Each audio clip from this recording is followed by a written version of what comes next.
ونصلي ونسلم على نبينا محمد وعلى آله وأصحابه أجمعين. يا أيها الذين آمنوا اتقوا الله حق تقاته ولا تموتن إلا وأنتم مسلمون. أما بعد. Ikhwan dan akhwat, Bapak Ibu sekalian yang berbahagia, kita bersyukur kepada Allah Tabaraka wa Ta'ala. Di pagi hari ini kembali kita dapat mendatangi salah satu rumah Allah yang kita berharap mendapatkan berkah dan pahala dari Allah Tabaraka wa Ta'ala, karena kita ingin beribadah kepadanya, kita ingin mendekatkan diri kepadanya dan melaksanakan berbagai macam perintah yang diwajibkan oleh Allah kepada kita atau perkara yang disunnahkan oleh Nabi sallallahu alaihi wasallam. Mudah-mudahan apa yang kita lakukan pagi hari ini Allah catat sebagai amal saleh, amal yang dapat memperberat timbangan kita nanti pada hari kiamat. Pada pagi hari ini kita akan membahas tema tentang dosa riba. Ya. Kelanjutan dari bab dosa besar yang terdapat dalam kitab Al-Kabair yang ditulis oleh Al-Imam Al-Zahabi rahimahullah. Di bulan lalu kita telah bahas tentang dosa besar durhaka kepada orang tua, dan hari ini kita lanjutkan dengan durhaka kepada Allah dalam bentuk melakukan perbuatan dosa kepada Allah, yaitu dosa riba. Mari kita lihat bagaimana penjelasan dari Allah dan Nabi SAW tentang masalah dosa riba ini, yang merupakan dosa besar yang diancam dengan siksa di dunia, siksa di alam kubur, siksa di padang mahsyar, dan siksa di neraka. Detail, rinci, banyak dalilnya. Hukuman yang Allah berikan ternyata bukan hanya di neraka, tapi juga disebutkan hukuman di dunia. Ini menunjukkan bahwa dosa riba merupakan dosa yang sangat berbahaya. Dampaknya ternyata bukan hanya di akhirat, tapi juga di dunia. Orang itu tidak akan mendapatkan keberkahan hidup, tidak akan mendapatkan kebahagiaan hidup, hidupnya tidak akan tenang. Ya, gelisah, galau, bingung, resah, dan lain-lain. Karena uangnya uang haram, nafkahnya nafkah yang haram, yang menyebabkan orang tersebut tidak akan bisa untuk mendekatkan diri kepada Allah, dan dia akan semakin jauh dari Allah, dan dengan sebab dosa riba, orang tersebut pun akan melakukan dosa-dosa yang lain. Bapak Ibu, sehat semua? Zahir dan batin. Kelihatannya belum ngumpul semua ya. Masih banyak yang belum hadir. Barangkali sebentar lagi menyusul ya. Baik, kita mulai yang pertama di surah Al-Baqarah ayat 275. Al-Baqarah 275. Firman Allah tentang orang-orang yang makan harta riba. Al-Baqarah 275.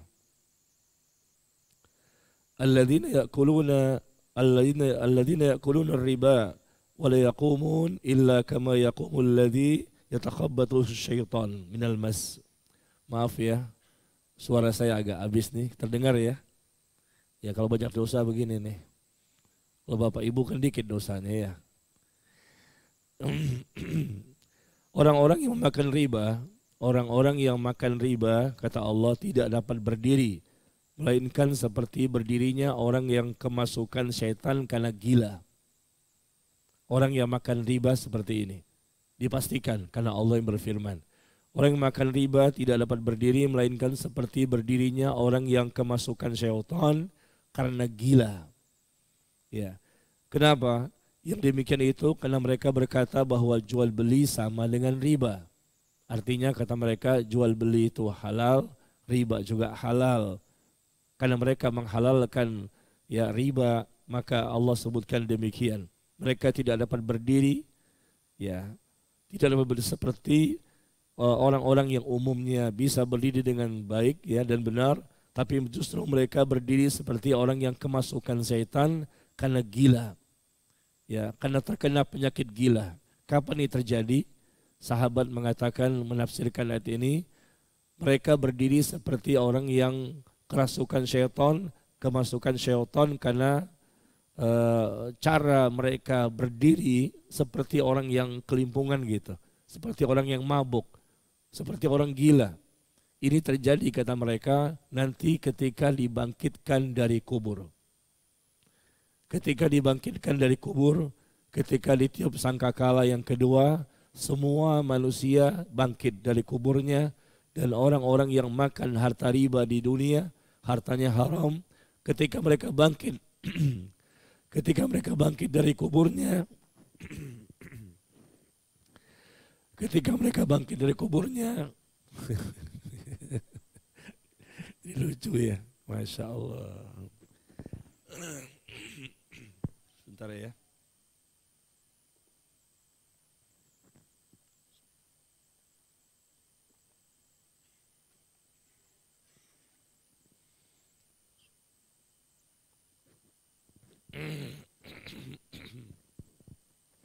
Ya, ini gara-gara kemarin khutbah Jumat terlalu semangat, berapi-api semangat khutbah Jumat, pulang dari Jumatan suaranya habis.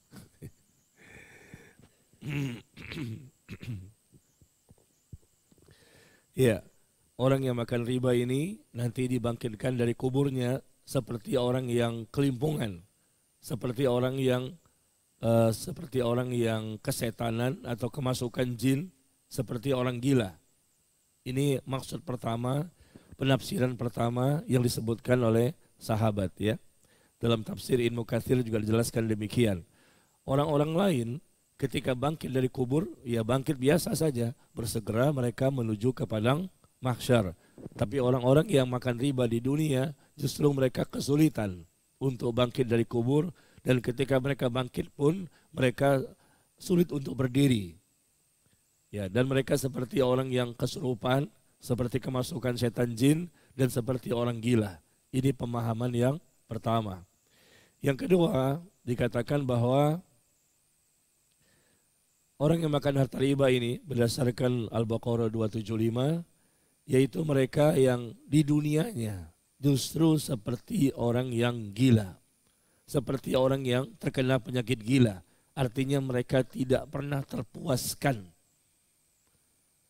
selalu tamak, rakus, dan serakah dengan apa yang mereka miliki. Tidak pernah terpuaskan dengan harta yang mereka miliki. Tidak ada ketenangan, tidak ada kebahagiaan. Inilah dua penafsiran dari surah Al-Baqarah ayat 275. Sangat menakutkan dan mengerikan karena ancamannya itu begitu berat dan disebutkan dalam begitu banyak ayat dan hadis. Inilah ayat menjelaskan tentang haramnya perbuatan riba. Nah, mungkin Bapak Ibu, ikhwan akhwat bertanya, apa itu riba? Riba itu definisinya adalah kullu qardin jarra manfa'ah. Setiap pinjaman yang menghasilkan keuntungan. Setiap pinjaman yang menghasilkan keuntungan namanya riba. Saya pinjam 1.000,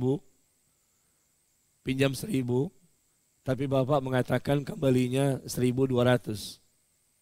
Kembalikan ya, lebih besar. Maka selisihnya itu 200, itulah harta riba. Saya pinjam 1 juta, kembalinya 1.500.000. Maka selisihnya 500, itulah harta riba. Mengambil keuntungan dalam pinjam meminjam. Mengambil keuntungan dalam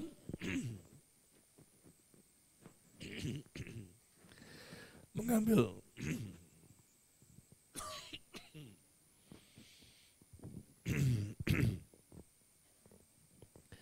ya, mengambil keuntungan dalam hutang piutang tidak boleh ya. Ini perbuatan dosa. Dan 1 juta kembali 1 juta, 2 juta kembali 2 juta. tidak boleh mengambil keuntungan dalam pinjam meminjam. Ini namanya riba fadl. Riba terbagi dua, ada riba fadl dan riba nasi'ah. Riba fadl dan riba nasi'ah. Riba fadl yaitu seseorang yang melakukan praktek riba yang menetapkan tambahan di awal. Tambahan di awal. Pinjam 1 juta kembali 1,3. Itu namanya riba fadl. Dan ini terjadi di zaman Nabi SAW. Jenis kedua namanya riba nasi'ah. Riba nasi'ah yaitu orang yang meminjam 1 juta selama 1 bulan. Dan kalau terlambat maka kena denda. Denda keterlambatan. 1 juta menjadi 1,1, 1,2. Bulan depan terlambat tambah lagi. Ya, terlambat tambah lagi, begitu. Itu namanya riba nasi'ah. Dua-dua jenis riba ini terlarang. Dua riba ini terdengar ya? Gak apa-apa kan ya? Iya, subhanallah. Doain dong biar sembuh.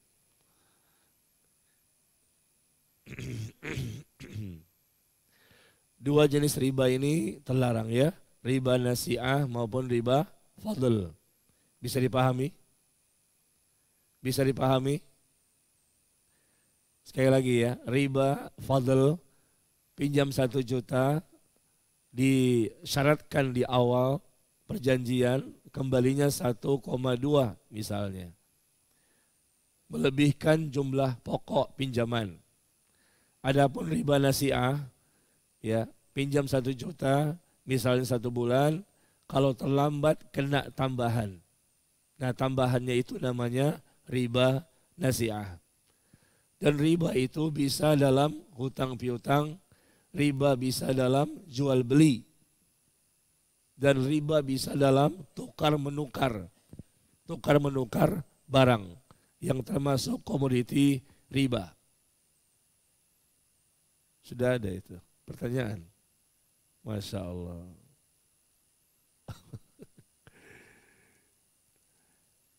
Bagaimana bisa saya mengkonsumsi ini? Kan mau ngomong, suruh makan. Bisa ya sekalian ya? Sekali ngomong kalian makan gini bisa? Gak bisa berbarengan kan gak bisa ya? Gak bisa ya. Terima kasih nih, jazakumullah khairan. Kalau antum bisa, karena cuma mendengarkan. Kalau sambil bicara makan obat, gak bisa kan? Karena ini harus terus dikulum ya. Ya nantilah insya Allah setelah ini. Atau ada yang mau menggantikan saya di sini? Insya Allah terdengar ya. Jadi apa tadi terakhir? Riba itu bisa dalam hutang piutang, riba bisa dalam jual beli, riba bisa dalam tukar menukar barang yang termasuk komoditi riba. Jangan punya anggapan bahwa riba itu hanya dalam hutang piutang saja. Meskipun ini yang banyak terjadi di masyarakat ya. Tapi bisa dalam hutang piutang, jual beli dan tukar menukar barang. Dan memang ini pembahasan yang panjang sebetulnya kalau mau dipanjangkan. Ya, masalah riba kalau kita bahas detail bisa lebih dari 1 kali pertemuan ya. Baik, jadi seperti itu riba sebagaimana disebutkan di Al-Baqarah 275. Kemudian 276. Al-Baqarah 276.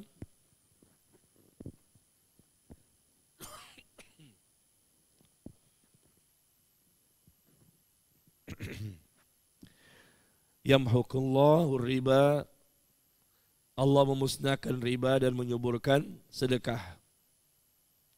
Allah memusnahkan riba, artinya riba itu tidak ada keberkahan.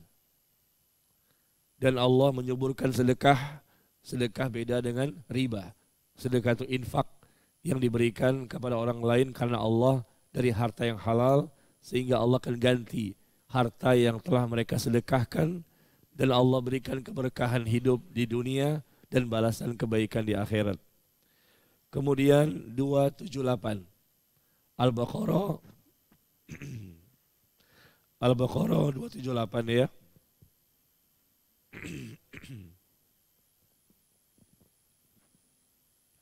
Al-Baqarah 278, wahai orang-orang yang beriman, bertakwalah kepada Allah dan tinggalkan sisa riba yang belum dipungut. Tidak boleh ketika datang dakwah, ketika sudah datang kebenaran, tidak boleh mempertahankan riba yang sudah diambil.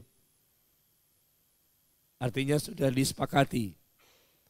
Misalnya contoh gini, disepakati bahwa pinjam 1 juta kembalinya 1,5 misalnya.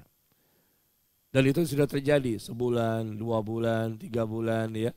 Perjanjiannya seperti itu, ternyata dia terlambat. Tambah lagi, akhirnya 1 juta menjadi 4 juta. Ada nggak terjadi di masyarakat? Ada. Na'udzubillah. Dan ini terjadi di zaman Nabi SAW. Riba fadl dan riba nasi'ah. Nah, Allah menyuruh riba yang belum dipungut tidak boleh diambil. Adapun yang sudah terlanjur di masa lalu tidak masalah, dikembalikan kepada Allah karena tidak tahu, ayat belum turun. Tapi kalau sudah datang ya ayat, sudah datang nasihat, sudah sampai dakwah, masih juga mengambil sisa-sisa riba itu, maka ini ancamannya neraka. Sebagaimana Allah sebutkan ya di surah Al-Baqarah tadi ayat 275. Di ayat 275 dan seterusnya ya, barang siapa mengulangi maka mereka termasuk penghuni neraka. Ya, sudah sampai dakwah masih dosa. Sudah sampai hujjah masih mengambil sisa riba. Ini terjadi di masyarakat. Mereka sudah sampai ini riba, nggak boleh Bapak Ibu, tapi tetap mereka pertahankan. Baik rentenir, lintah darat, atau di bank-bank konvensional, atau di pegadaian, atau di asuransi. Ya, di bank-bank konvensional mempraktekkan riba. Yaitu apa? Ketika mereka meminjamkan uang kepada orang lain, datang ke bank pinjam duit, lalu bank itu mengatakan kami bisa pinjamkan 50 juta, tapi kembalinya harus lebih besar. Pengusaha-pengusaha datang ke bank dan mereka wajib untuk membayar lebih besar dari pinjaman pokok. Ini terjadi kan? Sedangkan riba itu adalah kullu qardin jarra manfa'ah. Setiap pinjaman yang menghasilkan keuntungan namanya riba. Jadi semua bank-bank yang ada ini sebetulnya mempraktekkan riba. Bank konvensional jelas terang-terangan, bank syariah juga ada, tapi tidak terang-terangan dan tidak sebesar, tidak sebanyak bank konvensional. Kalau kita mau jujur, ada itu. Dan saya sudah buktikan. Saya pernah berdebat dengan mereka, pernah berdiskusi dengan mereka, dan mereka mengiyakan. Tetapi memang tidak sebanyak bank konvensional. Ya. Jadi gimana ini? Karena mereka meminjamkan uang kita, uang nasabah, kepada orang-orang yang meminjam kepada bank, lalu bank meminta mereka untuk mengembalikan dalam jumlah yang lebih besar, lalu keuntungannya, selisihnya itu diberikan kepada bank dan nasabah. Setiap bulan kita dapat itu bunga. Itu namanya riba. Maka nggak boleh kita ambil untuk kepentingan pribadi. Karena itu hasil riba, uang haram. Kalaupun kita ambil, kita berikan saja kepada orang lain, kepada orang miskin atau kepentingan umum, ya. Jangan diambil untuk kepentingan pribadi atau keluarga kita, nggak boleh. Karena memang ini uang orang lain. Sama juga di bank syariah, adanya hasil bagi hasil, namanya bagi hasil, namanya syariat, mudharabah atau yang lain-lain. Tapi pada hakikatnya juga ada unsur ribanya. Ya, kapan itu? Misalnya contoh, ketika saya pernah berdiskusi dengan mereka, 1 bulan pertama tidak bisa bayar, maka tidak ada tambahan. Bank konvensional 1 bulan pertama tidak bisa bayar, langsung kena denda. Bank syariah tidak kena denda di bulan pertama. Bulan kedua tidak kena denda. Bulan ketiga tidak kena denda. Bulan keempat kena denda. Saya katakan, apa bedanya Anda dengan bank konvensional? Bedanya bank konvensional bulan pertama langsung kena denda. Denda ini merupakan keuntungan dari pinjaman. Sedangkan saya katakan keuntungan dari pinjaman namanya riba. Dan mereka mengakui. Karena ini definisi yang disepakati oleh semua para ulama. Setiap pinjaman yang menghasilkan keuntungan namanya riba. Subhanallah ya. Dan mereka mengambil keuntungan di situ di denda pertama, di bulan pertama itu bank konvensional. Itu namanya riba nasi'ah. Tapi bank yang lain syariah mengambil keuntungan di bulan keempat. Mereka wajibkan kepada orang yang meminjam uang atau belum nggak mampu membayar pinjaman untuk menambahkan. Dan keuntungan itu keuntungan itu tidak masuk ke bank syariah. Kata mereka, kalau bank konvensional keuntungan itu masuk kepada keuntungan bank. Tapi kalau bank syariah keuntungannya tidak masuk kepada kami, tapi penambahan itu kami berikan kepada fakir miskin. Saya katakan keuntungannya diberikan pada fakir miskin. Tapi Anda menerapkan sistemnya. Sistem riba dipakai, tapi keuntungannya nggak dipakai buat pribadi. Ini sama dengan kisah, siapa itu? Di televisi itu. Yang suka merampok rumah-rumah, si Pitung. Kisah si Pitung ya. Merampok rumah-rumah orang kaya. Si Pitung merampok rumah-rumah orang-orang kaya itu, lalu hasil rampokannya tidak diambil oleh si Pitung, tapi diberikan kepada fakir miskin. Boleh enggak? Boleh enggak merampok? Tapi tujuannya baik. Tujuannya bukan untuk si Pitung. Si Pitung merampok dan tujuannya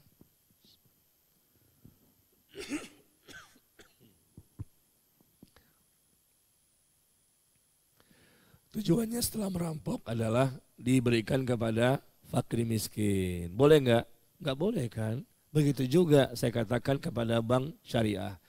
Anda menerapkan sistem riba, mengambil keuntungan setelah 4 bulan, meskipun untungnya itu bukan untuk Anda berikan ke yang lain. Tapi Anda sudah menerapkan sistemnya, yaitu harus tambah lagi. Ya, karena Anda terlambat bayar pinjaman, terlambat bayar hutang, Anda harus bayar.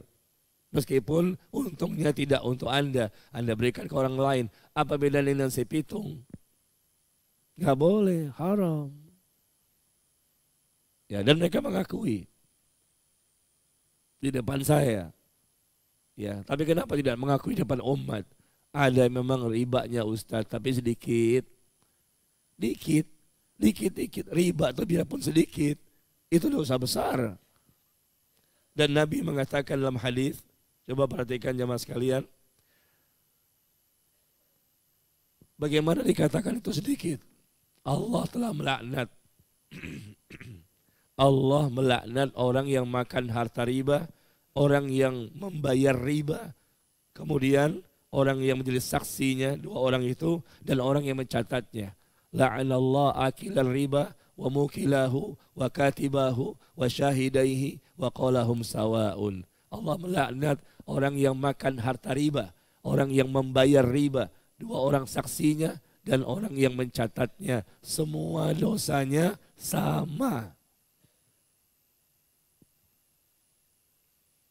Ketika Allah melaknat, apakah ini dosa kecil? Dosa besar. Allah melaknat berarti dosa besar. Ini kan cuma sedikit Ustaz. Sedikit, tapi dosa besar. Allah melaknat. Dan di hadis lain dikatakan, riba itu ada 72 pintu dosa. Riba ada 72 pintu dosa. Yang paling ringan adalah seperti dosa orang yang menzinahi ibunya. Riba punya batuk juga kan.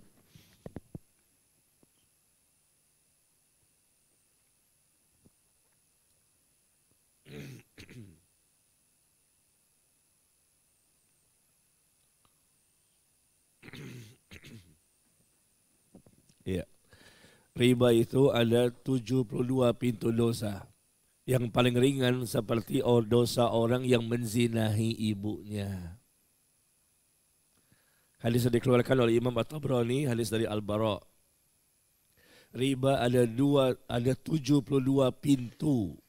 Jadi riba itu macam-macam ya. Riba itu ada 72 pintu dosa. Yang paling ringan seperti dosa orang yang menzinahi ibunya. Gimana tuh? Menzinahi ibu sendiri dosa kecil atau dosa besar? Bayangkan, na'udzubillah min dzalik ya. Jadi nggak boleh kita katakan ini kan cuma sedikit, nggak banyak. Dikatakan dosanya seperti menzinahi ibunya. Kan nggak banyak, tambahannya cuma sedikit. Oke, contoh gini, nggak usah banyak-banyak ya duitnya ya. Berapa sih duit kita? 50.000 deh. 50.000 ada kan ya duitnya? 50.000 saya pinjam. 50.000. Ya, 50.000 saya pinjam, tapi diwajibkan untuk dikembalikan berapa? 60.000. Berapa selisihnya? 10.000. Kecil kan? Kata Nabi apa? 1 dirham riba. 1 dirham riba yang dimakan oleh seseorang. Sedangkan dia mengetahui bahwa itu riba. Dia tahu ini riba. Udah sampai dakwah. Cuman 1 dirham, enggak banyak-banyak. Gajinya pegawai bank itu berapa? Gajinya pegawai bank berapa? 15 juta, 50 juta, 100 juta, 300 juta. Kata Nabi, 1 dirham riba yang dimakan oleh seseorang dan dia tahu itu riba, dia tahu. Tapi tetap dia makan. Nafkahnya nafkah yang haram. Maka hal itu di sisi Allah, perkara itu di sisi Allah lebih berat dosanya daripada 36 kali berzina. 36 kali berzina. Cuman 1 dirham, gak banyak-banyak. Pinjam 50.000, kembalinya 60.000. Selisihnya cuma 10.000 ini. Pinjam 50.000, kembalinya 50.000. Dari awal memang sudah disyaratkan seperti itu. 1 dirham riba, enggak banyak. Padahal riba itu enggak 1 dirham. Mereka makan harta riba. Keuntungan bank itu kebanyakan dari situ. Keuntungan bank dari transfer sedikit. Biaya administrasi sedikit. Mereka bisa menggaji karyawan dengan uang yang besar, jutaan. Mereka bisa buka lagi cabang-cabang tempat yang lain. Mereka bisa sewa gedung-gedung yang mahal. Dari mana? Dari uang riba itu. Itu keuntungan terbesar. Dari office boy-nya, dari satpamnya, dari semuanya. Dari uang riba itu. Karena mereka pinjamkan kepada pengusaha. Dan pengusaha wajib mengembalikan dengan pengembalian yang lebih besar. Tergantung kesepakatan. Apakah pinjamannya 5 tahun, 10 tahun, 15 tahun. Dan kalau terlambat, tambah lagi. Ini contoh ya. Contoh, pinjam 10 juta, kembalinya berapa? Bisa 20 juta. Bisa 15 juta. Ya, tergantung berapa tahunnya. Semakin mundur, maka semakin besar selisihnya dengan harga pokok. Kan begitu. Ini konsekuensi dari dosa besar yang akan Allah ancam dengan siksaan dan balasan. Ya, perhatikan ya. Di sini antum barangkali masih ada yang kerja di bank, keluar. Bapak Ibu mohon maaf ya. Barangkali yang mendengar di YouTube ini masih kerja di bank, keluar. Masih kerja di pegadaian, keluar. Asuransi, keluar. Atau yang lainnya. Yang memang ada sistem riba di situ. Takutlah kepada Allah, Allah akan balas dengan hukuman yang sangat menakutkan dan mengerikan. Tidak akan berkah. Uang-uang haram, uang panas. Jangan berbangga dengan anak kita. Wah cerita ya, Pak Ustadz saya alhamdulillah beruntung anak saya sudah jadi orang. Anak saya sudah jadi orang. Kemarin belum jadi orang. Sekarang jadi orang. Kenapa? Sudah kerja. Bisa dapat duit. Kerja di mana Pak? Di bank konvensional, banknya ini. Saya ketemu orang seperti itu. Dengan bangganya dia menceritakan, ya Allah ini mau saya dakwahin gimana ya. Dengan gembiranya, mukanya berseri-seri. Berapa Pak gajinya per bulan? 7 juta Pak Ustadz. Masya Allah 7 juta. Dengan apa ekspresinya tuh. Dengan dia ekspresi bergembira. 7 juta Pak Ustadz. Ya Allah siksa menanti.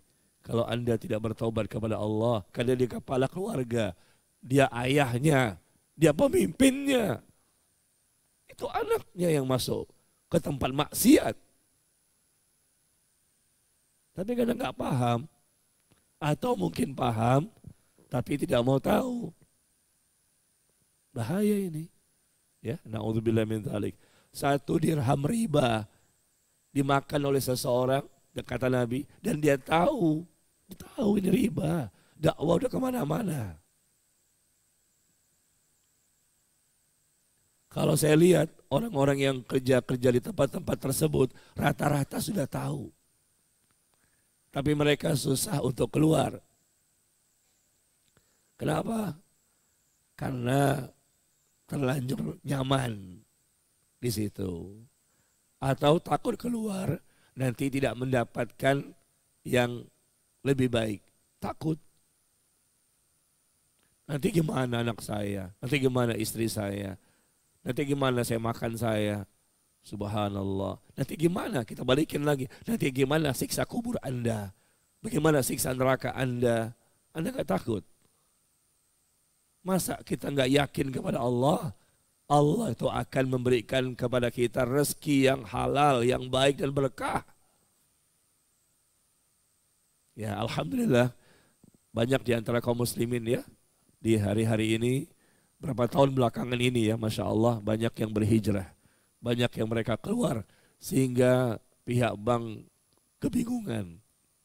Bingung mereka karena banyak yang berhijrah mengenal sunnah. Ya mereka akhirnya bekerja, ada yang jual mie ayam, ada yang menjual soto mie, macam-macam. Mereka berdagang atau mereka kerja lagi tempat yang lain. Saya mendapatkan ikhwan dan akhwat yang seperti itu.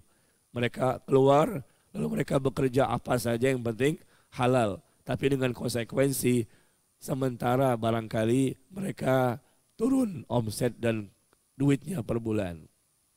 Ya begitu nggak masalah, sebentar kok. Nanti Allah akan bantu. Yang penting niatnya ikhlas, yakin kepada Allah, berdoa kepada Allah. Wa may yuhajir fi sabilillah yajid fil ardi muraghaman katsiran wa sa'ah.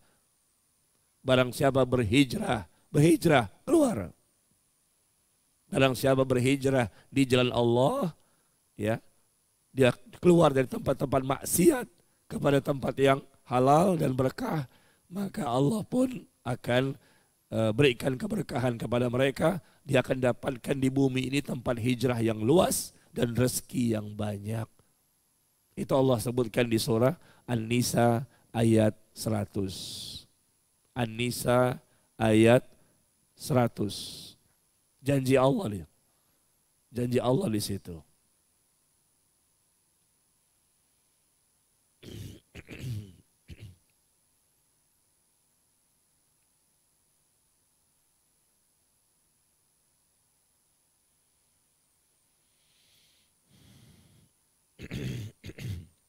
Ya. An-Nisa ayat 100 ya. Barang siapa berhijrah di jalan Allah, maka dia akan dapatkan di bumi ini tempat hijrah yang luas dan dia mendapatkan rezeki yang banyak. Kita sampaikan kepada mereka. Maka saya sering diminta untuk ngisi kajian di X ya, apa tuh si X ya. Mantan-mantan yang mereka pernah kerja di sana, mereka udah keluar, lalu mereka punya komunitas. Mereka punya komunitas mantan-mantan para pegawai bank. Mereka punya komunitas dan mereka sering panggil saya untuk memberikan pencerahan-pencerahan dan menguatkan iman mereka, keyakinan mereka. Jangan takut dengan dunia. Jangan takut dengan dunia. Allah akan berikan kepada kita rezeki. Tidak mungkin Allah menyia-nyiakan kita. Orang kafir dikasih. Masa kita yang mau pengen lurus gak dikasih rezeki? Gak mungkin. Alhamdulillah mereka semakin kuat mudah-mudahan. Dan mereka semakin berani untuk melangkah. Ya, yang penting halal. Karena hidup sebentar dan mati itu pasti. Ya, ingat 1 dirham riba ya. Maka Bapak Ibu yang barangkali punya anak masih kerja di bank, nasihati, segera keluar. Suami barangkali di bank, istri, ponakan, ya keluarga, kerabat, teman, nasihati. Berikan ancaman-ancaman kepada mereka. Ini loh firman Allah, ini hadis Rasulullah. Takutlah kamu kepada Allah. Dosa itu banyak, dosa besar banyak. Tapi di antara dosa-dosa besar, ada dosa besar yang lebih dibandingkan yang lain. Di antaranya dosa syirik, dosa membunuh, dosa riba. Di antaranya. Ya. Bayangkan nih jemaah sekalian, 1 dirham riba yang dimakan oleh seseorang, dan dia tahu bahwa itu riba. Maka kata Nabi, perkara itu lebih berat dosanya daripada 36 kali berbuat zina. 1 kali berzina itu sudah dosa besar. Balasannya menakutkan. 1 kali berzina, heboh 1 kampung. Heboh 1 perumahan. Ya. Andai kata nih, mohon maaf, andai kata di komplek perumahan kita ini ada yang berbuat zina, ketangkap basah, ketangkap kering. Ketangkap berbuat zina mereka, berselingkuh dengan suami orang, dengan istri orang. Banyak wartawan yang meliput, masuk sosial media, heboh secara nasional. Berzina. Padahal ini riba 1 dirham. 1 dirham gak banyak. Ini harta haram dari hasil riba. Dan dia makan dari hasil itu. Dan dia tahu ini haram, tapi tetap saja bekerja di situ. Tetap saja menghasilkan dari itu. Lebih berat dosanya daripada 36 kali perbuatan zina. Ini hadis yang dikeluarkan oleh Imam Ahmad At-Tabrani. Hadis dari Abdullah bin Hanzalah. Bapak Ibu masih punya pasangan hidup yang bekerja di bank? Masih ada anak yang bekerja di sana, asuransi atau pegadaian? Jangan anggap remeh ya. Kepala keluarga wajib untuk menasihati dan mendidik anak-anaknya. Qu anfusakum wa ahlikum nara. Jaga dirimu dan keluargamu dari api neraka. Tapi kalau seandainya sudah dinasihati, didakwahi, belum juga berubah, maka kita tetap terus untuk mendakwahinya, tetap terus mendoakannya ya. Orang tua tidak berdosa. Tapi umumnya yang kita lihat, mereka bukannya menasehati dan mendakwahi, tapi bangga dengan anaknya bisa bekerja di sana, dengan dasinya, dengan jilbabnya, dengan AC-nya, mantap, nyaman. Ada kaligrafinya ya. Kita terpaksa nyimpan uang di situ. Di rumah nggak aman. Keselamatan jiwa terancam, keselamatan harta juga terancam, terpaksa nyimpan uang di situ, boleh, nggak masalah, boleh. Para ulama sudah memfatwakan boleh, tapi ribanya itu jangan diambil buat pribadi dan keluarga ya. Kalau antum kan nggak mungkin taruh di rumah ya, karena uangnya terlalu banyak. Betul nggak sih? Betul Bu? Ada orang nggak sih? Kok nggak jawab? Assalamualaikum. Jawab dong. Iya. Antum nggak bisa nyimpan di rumah karena di rumah udah penuh. Ruang tamu penuh, ruang tengah penuh, ruang dapur penuh, kamar pun penuh gitu ya. Duitnya banyak. Akhirnya terpaksa nyimpan di bank. Aminin dong. Kalau duit aja amin deh. Ya. Kemudian kita lihat bagaimana dosa ini dilaknat oleh Allah bukan hanya bagi orang yang makan harta ribanya saja, tapi orang yang membayar ribanya juga termasuk. Pinjam 1 juta, kembalinya 1,2.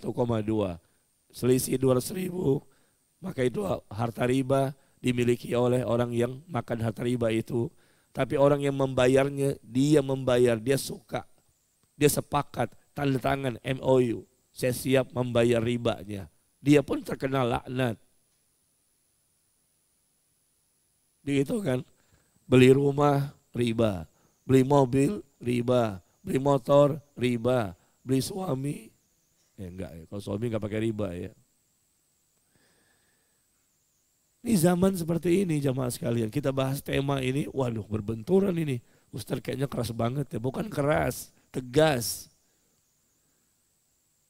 Karena Allah yang mengatakan, Rasul yang mengatakan, bukan kata kita.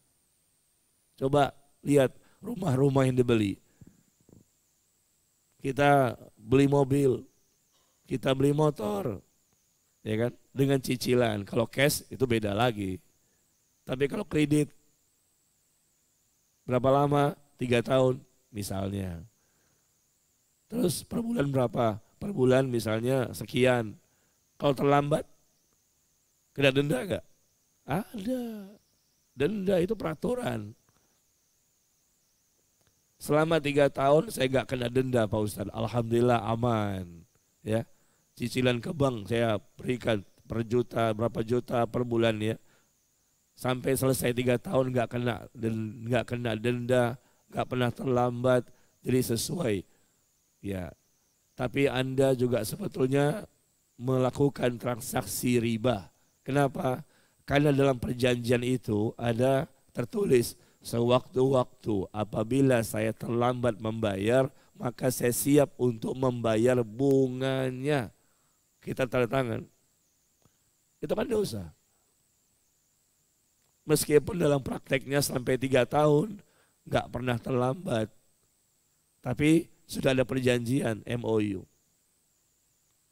Kita tanda tangan, setuju dengan sistem riba itu. Setuju. Itu sudah masuk dosa riba. Apalagi sudah tanda tangan pas bulan ke-5, bulan ke-7 ternyata memang nggak bisa bayar. Akhirnya bayar dendanya. Itu riba. Ini kan jangan terlalu keras lah Pak Ustadz. Zaman ini seperti ini, ya kita ikuti saja. Jadi kita beragama ini jangan terlalu susah-susah lah ya. Kita ini muslim jamaah sekalian. Dan muslim itu adalah orang-orang yang mengakui Allah sebagai penciptanya. Kita seorang mukmin harus yakin dengan firman Allah. Kenapa kita tidak mau diatur oleh Allah dan Rasul? Ini untuk kebaikan kita. Allah enggak butuh kepada kita, tapi kita yang butuh kepada Allah. Kenapa kita tidak mengikuti aturannya? Jadi perhatikan ya, kepada yang masih nyicil mobil, nyicil motor, dan bagaimana caranya cepat lunasi? Bagaimana caranya? Kalau bisa, ya udah terlanjur ya, kadang nggak mungkin nggak tahu, maka jual aset-aset kita untuk segera melunasi. Kita nggak tahu umur, kalau besok lusa mati, bagaimana? Jual aset-aset, barangkali punya aset, barangkali punya harta yang bisa dijual sehingga bisa mempercepat proses pelunasan. Kadang-kadang Bapak Ibu datang ke sana, Pak, Bu, saya ingin melunasi ini. Oh kan belum Pak, kan 3 tahun. Tapi sekarang saya melunasi. Kena juga penalti. Kenapa mempercepat proses? Mereka pun nggak mau dipercepat prosesnya. Tapi nggak apa-apa. Yang penting kita bebas. Kalau memang ada emas bisa dijual, atau ada uang lebih, atau ada motor atau apalah yang bisa dijual dan bisa menyegerakan sistem riba ini selesai, maka itu yang terbaik. Atau cara kedua adalah mungkin bisa pinjam sama orang tua atau keluarga atau teman yang tidak ada sistem riba. Pinjam duit yang gak ada ribanya di situ, kita pinjam untuk melunasi hutang yang ada di bank. Kalau bisa, pertama aset, kalau ada. Kalau nggak ada, pinjam duit dari mereka-mereka orang-orang yang terdekat dengan kita, dan mereka bisa bantu. Alhamdulillah, segera dilunasi, lepas dari sistem riba. Kalau nggak bisa juga gimana? Aset nggak ada, yang meminjamkan uang pun tidak ada. Gimana Pak? Maka langkah ketiga adalah kita upayakan ya untuk tidak pernah terlambat. Upayakan untuk tidak pernah terlambat. Jangan sampai kena dendanya. Ya, dan Allah pun Maha tahu memang kita sudah bertaubat dengan taubat nasuha, kita sudah menangis, kita sudah bersedih, kita sudah menyesal dan tidak ingin lagi melakukan perbuatan dosa riba. Baik sebagai orang yang makan harta riba atau yang membayar ribanya. Dua-duanya sama, dosanya sama. Dua-duanya sama-sama dilaknat oleh Allah. Allah melaknat. Ya, yang menetapkan sistem riba, mereka dosa-dosa besar, yang membayar merasa, saya kan yang membayar. Kan yang makan riba mereka, bukan saya. Kan begitu kan di masyarakat. Yang makan riba itu mereka, bukan saya kan yang minjem. Saya yang meminjam, yang dapat keuntungan siapa? Mereka. Tapi kata Rasulullah, kata Nabi, la'anallah akilar riba wa mukilahu wa katibahu wa syahidaihi wa qalahum sawa'un. Allah melaknat orang yang makan harta riba, orang yang membayar ribanya. 2 orang saksinya, 2 orang mencatat sebagai saksi, dan pencatatnya sama saja. Semuanya masuk dalam laknat tersebut. Dosanya sama, kata Nabi. Dalam hadis yang dikeluarkan oleh Imam Muslim. Ya.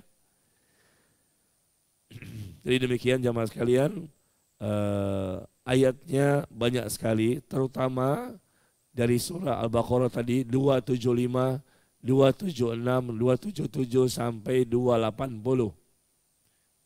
Baca di situ ya. Cukup mewakili tentang masalah riba. Al-Baqarah 275 sampai 280. Coba Anda baca Bapak Ibu 280. Al-Baqarah 280.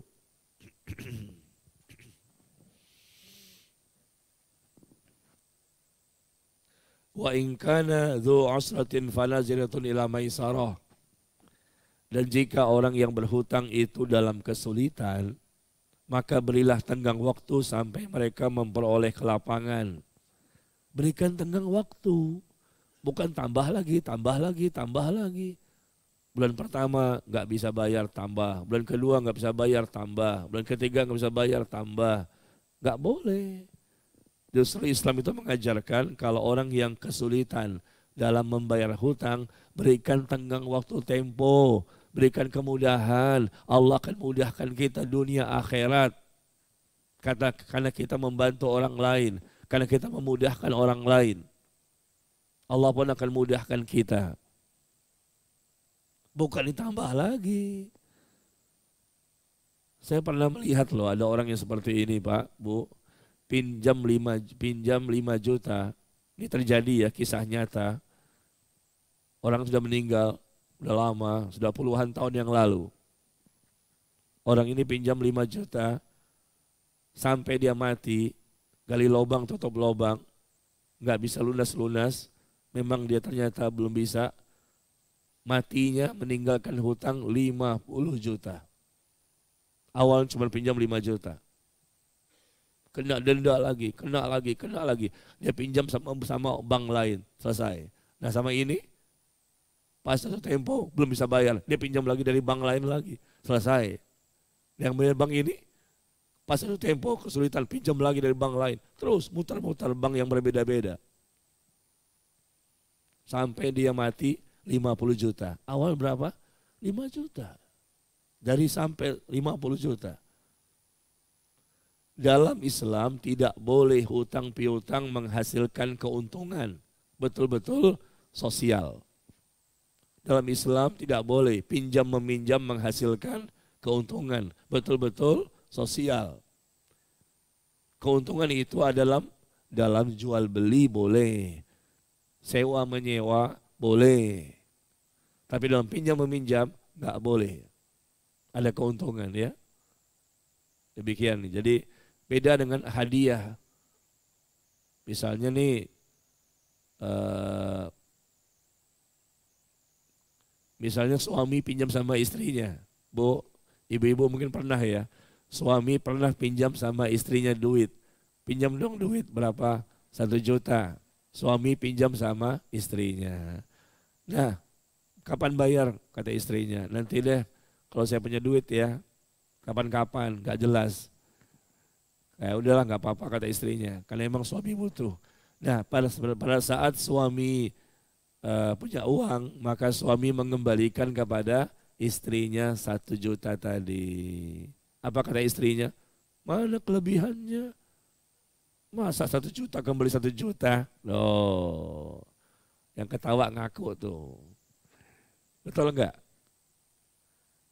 Ini kadang-kadang istri kan begitu. Pinjam 1 juta, minta dikembalikan 5 juta. Banyak amat. Mana nih? Jadi seakan-akan bahwa pinjam meminjam itu memang harus ada kelebihan. Ini sudah mentradisi di masyarakat. Mentradisi. Seakan-akan bahwa kalau pinjam-pinjam tuh ada dong kelebihannya. Masa enggak ada? Emang gua enggak capek cari duit? Emang gak capek minjemin? Gitu. Kalau tahu dari awal gak ada tambahan, saya gak akan pinjamkan kepada kamu.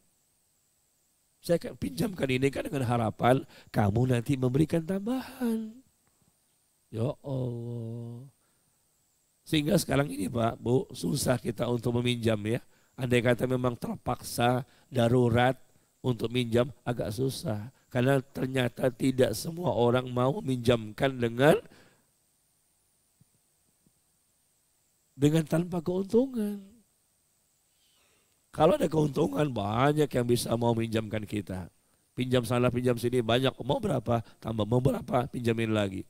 Tapi begitu tidak ada keuntungan, wah itu sulit.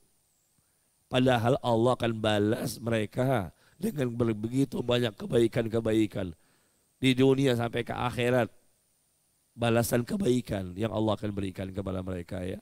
Jadi Al-Baqarah 280. Al-Baqarah 280 ini kita lihat orang yang berhutang dalam kesulitan berikan tenggang waktu. Enggak bisa berikan lagi tenggang waktu, enggak bisa. Berikan lagi tenggang waktu sampai mereka mampu membayar hutangnya.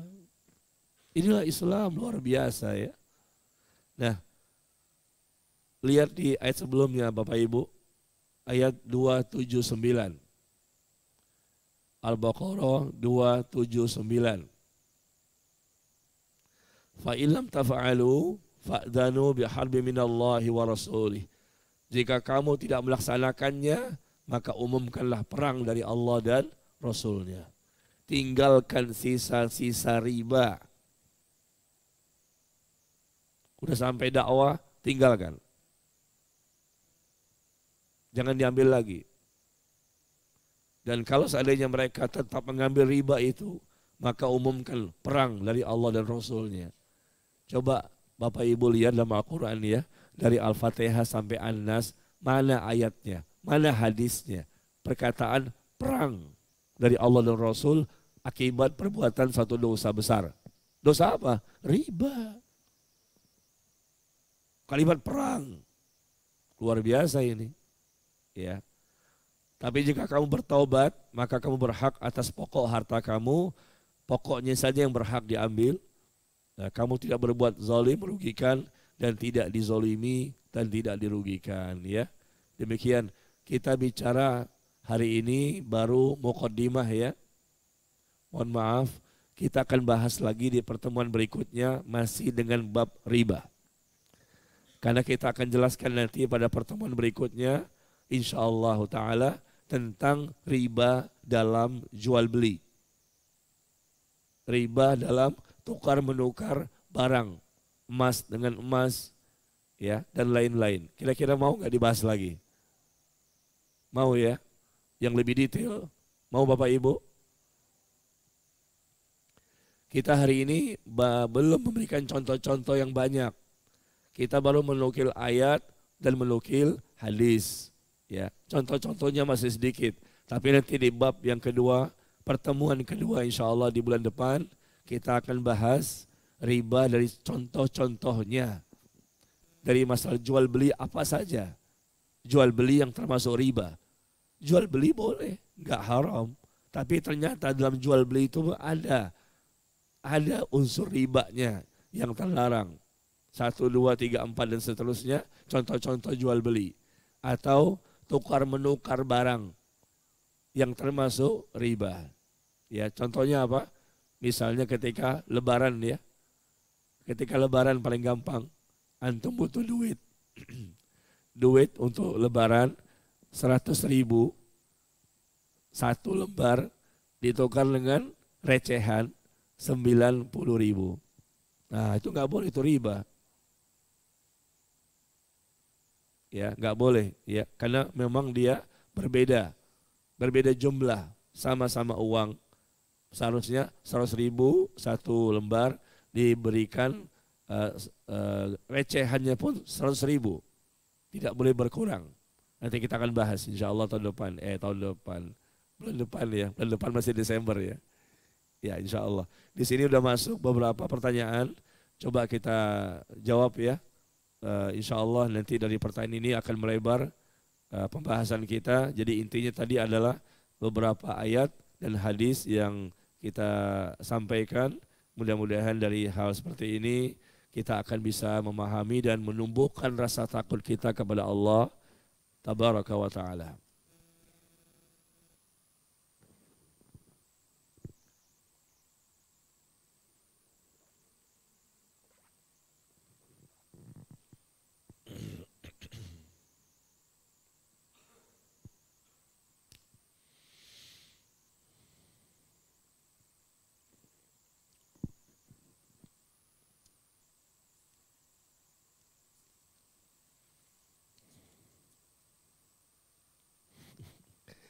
Masalah riba ini banyak pertanyaan ya.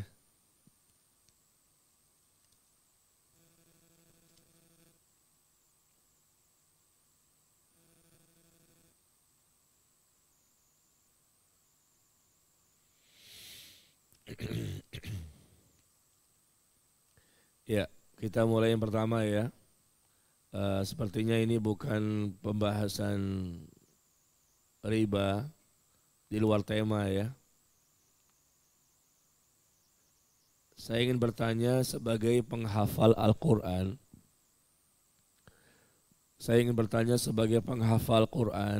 Harus ikhlas karena Allah. Tapi bagaimana dengan orang yang ragu? Apakah ia ikhlas karena Allah atau tidak? Dia ragu, saya ini ikhlas apa enggak sih? Sebagai penghafal Quran kan harus ikhlas. Tapi dia ragu-ragu.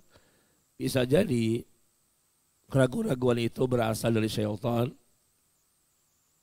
Syaitan membisikkan kepadanya untuk ragu-ragu dengan keikhlasan yang sebetulnya sudah dimiliki. Dia sudah ikhlas, tapi dibisikkan sama syaitan seakan-akan dia belum ikhlas. Ini bisa yang pertama. Yang kedua, bisa jadi ini timbul dari rasa takut kepada Allah. bisa jadi timbul rasa takut dari rasa takut kepada Allah. Dan ini biasa. Orang yang sudah beramal soleh takut kalau amalnya tidak diterima oleh Allah. Saya khawatir jangan-jangan saya belum ikhlas. Saya khawatir jangan-jangan saya ini belum diterima amal kebaikannya. Itu adalah tanda orang yang ikhlas. Tanda orang yang ikhlas ada 10. 10 tanda orang yang sudah ikhlas. Salah satunya adalah dia khawatir jangan-jangan dia belum ikhlas. Padahal sudah ikhlas. Dia khawatir jangan-jangan dirinya belum ikhlas. Padahal sudah ikhlas. Ya, jadi jawabannya bisa jadi yang pertama memang ini gangguan dari syaitan. Ya, padahal dia sudah ikhlas tapi syaitan menakut-nakuti dia. Ya, kamu tuh percuma ibadah, kamu itu cuma riak saja, kamu tuh pengen dipuji orang lain dan seterusnya. Atau cara kedua, bisa jadi bukan karena dia belum ikhlas. Betul-betul dia ikhlas, tapi memang tumbuhnya rasa takut kepada Allah. Ya, mengakibatkan orang itu selalu merasa, saya nggak ada apa-apanya. Amal saya masih sedikit, saya juga belum ikhlas. Masih banyak kesalahan saya, masih banyak kekurangan saya. Itu kalau punya rasa seperti itu adalah tanda orang yang ikhlas. Ada 10 ya, saya menyampaikan 1 saja. Ada 9 yang lain. Tanda-tanda orang yang ikhlas adalah dirinya tidak melihat keikhlasan pada dirinya. Orang tersebut tidak melihat bahwa dirinya ikhlas. Dia merasa selalu, saya belum ikhlas, saya belum ikhlas, saya belum ikhlas. Padahal sudah ikhlas, tapi dia merasa saya belum ikhlas. Nah, orang seperti ini berarti sudah ikhlas. Tapi kalau dia menyombongkan dirinya, ya, siapa saya dong? Saya kan hafal Quran 30 juz. Masa saya belum ikhlas? Ini sombong. Ketika sombong berarti enggak ikhlas. Jadi orang yang ikhlas itu tawadhu. Dia merendahkan hatinya di hadapan Allah. Tidak sombong. Ya, seperti itu ya. Jadi pertanyaannya bagaimana dengan orang yang ragu? Apakah ikhlas atau tidak? Kita lihat kalau memang itu gangguan syaitan, ya maka segeralah ta'awudz, berlindung kepada Allah dari gangguan syaitan ya. Tapi kalau tadi seandainya memang ini adalah bentuk rasa takut kepada Allah yang sebetulnya dia sudah ikhlas, tapi takut jangan-jangan belum ikhlas, jangan-jangan belum ikhlas, takut amal gak diterima, takut amal gak mendapatkan pahala, maka ini sebetulnya adalah ciri khas, tanda-tanda orang yang sudah ikhlas. Ya, jadi itu yang termasuk 10 tanda orang yang ikhlas ya, masih ada 9 yang lain.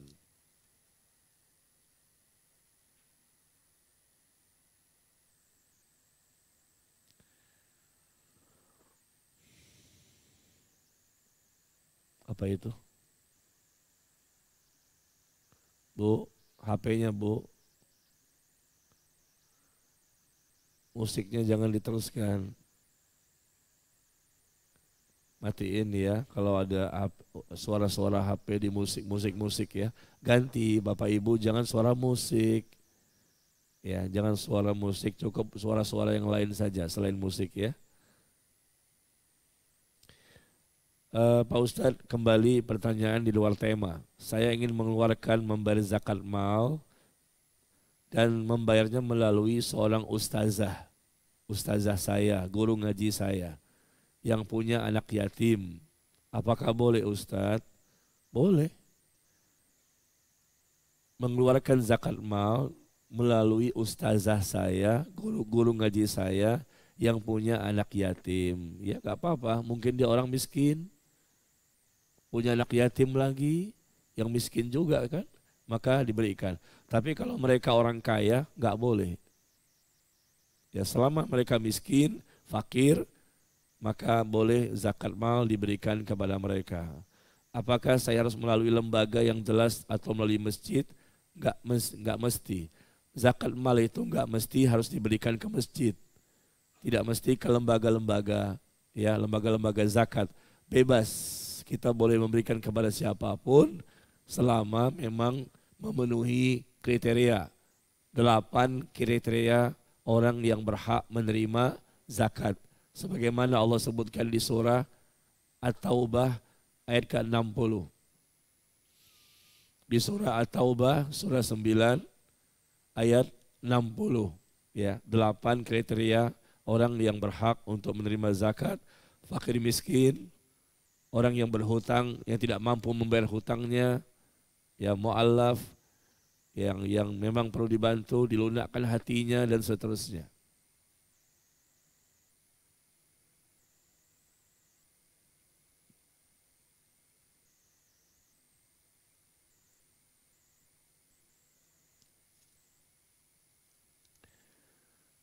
Kemudian bagaimana taubat dari dosa riba? Bagaimana taubat dari dosa riba? Karena waktu masih jahil dulu pernah pakai kartu kredit. Sampai sekarang tidak ditagih-tagih. Kalaupun ditagih, saya nggak ada duitnya untuk bayarnya. Ya, pakai kartu kredit ya, itu riba. Kartu kredit, karena kita minta bank untuk membayarkan terlebih dahulu. Kan begitu. Kita nggak punya duit. Kita minta bank memberikan talangan duit terlebih dahulu, beli apa di mal-mal barangkali ya, dengan kartu kredit kita. Minta bank bayarkan dulu, lunas. Kita berhutang kepada bank. Nah, ketika berhutang kepada bank, sesuai dengan jumlah yang kita keluarkan tadi, dan kalau terlambat bayar, kena denda penalti. Betul enggak? Kena denda. Dan itu sistem riba. Ya, maka tidak boleh memakai kartu kredit. Yang boleh itu adalah memakai kartu debit. Kartu debit enggak apa-apa. Apa itu kartu debit? Kartu debit itu uang kita sudah ada dan kita pakai kartu mengambil uang kita. Jadi enggak minjem dari bank. Kita tunjukkan kartunya, digesek, betul-betul ngambil duitnya dari uang kita yang ada di bank, sudah ada stoknya. Enggak masalah, itu kan cuma proses ya, mengambil uang kita, bukan minjem sama bank, tapi betul-betul mengambil uang kita sendiri. Maka bertobatlah kepada Allah, semua dosa apapun yang kita lakukan selama di dunia ini, semuanya akan diampuni oleh Allah. Selama kita bertaubat dengan taubat nasuha. Bagaimana caranya? Ada 8 syarat bertaubat nasuha. Silahkan lihat artikelnya di Telegram saya. Bagi Bapak Ibu yang punya Telegram, silahkan join ya. Saya punya Telegram pribadi, namanya Najmi Umar Bakar. Silahkan antum join di Telegram saya.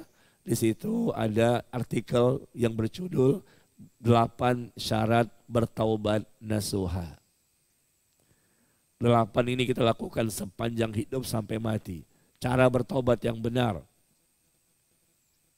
Dosa apapun Allah ampuni. Dosa besar yang paling besar, dosa syirik, Allah ampuni. Apalagi di bawah dosa syirik, asalkan menjalankan 8 syarat bertaubat nasuha. Ya, silakan antum lihat di Telegram ana, judulnya 8 syarat bertaubat nasuha, rinciannya, detailnya ada di situ. Nah, garis besarnya adalah pertama menyesal, ya, bersedih menangis. Yang kedua istighfar, minta ampun kepada Allah. Yang ketiga berniat dan bertekad untuk tidak lagi mengulangi perbuatan dosa. Yang keempat, dilakukan dengan ikhlas, tobat itu. Yang kelima, lakukan tobat pada waktu-waktu masih terbuka pintu tobat. Yang keenam, banyak beramal saleh. Setelah bertaubat, banyak-banyak beramal saleh. Yang ketujuh, minta maaf sama orang yang pernah kita zolimi dan mengembalikan barang orang lain yang pernah kita ambil. Yang kedelapan, kita mengklarifikasi kesalahan kita. Karena kita pernah mengajarkan suatu kesalahan, pernah ngomongnya salah, dan omongan kita itu dipakai sama orang lain. Nah, maka kalau setelah kita tahu bahwa kita salah, kita klarifikasi. Mohon maaf, apa yang saya sampaikan kemarin ternyata salah. Maka kita klarifikasi. Itu bentuk taubat kita ya. Nah, silakan Bapak Ibu untuk lebih lengkapnya baca di Telegram saya ya. Cari artikel. Cari artikel ini gampang. Di pojok kanan atas ya, setelah Anda masuk grup di Telegram saya Nazmi Umar Bakar, dan cari artikelnya adalah di pojok kanan atas itu ada titik 3, klik saja ya, titik 3 itu klik, nanti keluar kalimat search atau cari. Nah, Anda klik, tulis judulnya 8 syarat bertaubat nasuha, enter, keluar artikelnya insya Allah ya. Jadi pojok kanan atas, search atau cari, klik, masukkan judulnya, tulis 8 syarat bertobat nasuha, kemudian nanti di enter.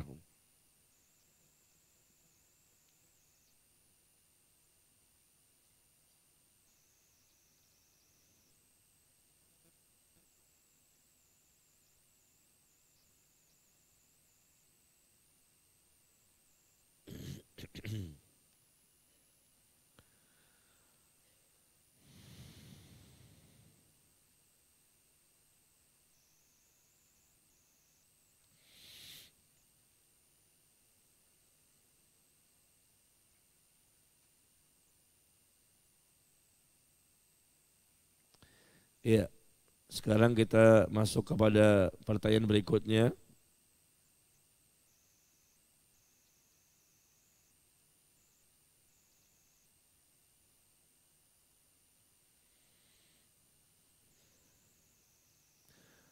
Afwan Ustaz, di luar tema. Wah, ini banyak keluar tema ya. Kalau udah paham masalah riba ini, Masya Allah. Ada ceramah seorang ustadz yang menjelaskan bahwa malaikat itu adalah Rasul. Ceramah seorang ustadz yang menyatakan bahwa malaikat itu adalah Rasul. Katanya demikian dan ada dalilnya. Apakah ini benar ustadz? Syukron jazakillah khairan. Syukron jazakillah khairan. Jazakillah. Masya Allah, seperti wanita saya. Jazakillah itu untuk sesama wanita.